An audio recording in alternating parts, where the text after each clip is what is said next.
This channel does not promote any violent, harmful, or illegal activities. All content provided by this channel is meant for an educational purpose only.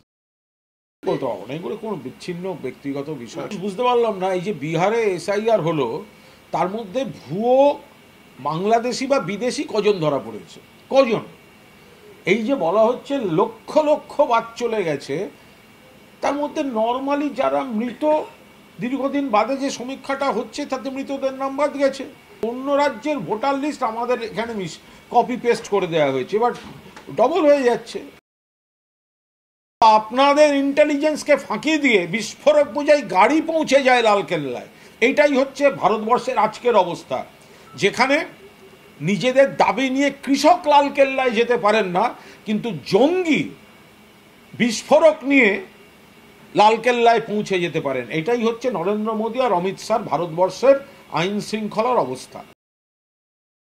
Partha চট্টোপাধ্যায়ের বিষয়ে কোনো মন্তব্য করব না, কারণ একটা নির্দিষ্ট ঘটনাক্রমের পর তার সম্পর্কে আমাদের দলের যা সিদ্ধান্ত, সেটা আমাদের দলের সর্বভারতীয় সাধারণ সম্পাদক সাংবাদিক বৈঠক করে ঘোষণা করেছিলেন।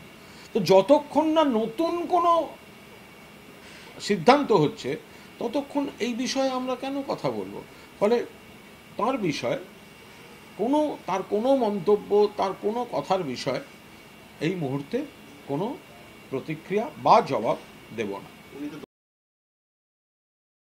উনি তো খুব বিরল শ্রেণীর নেতা।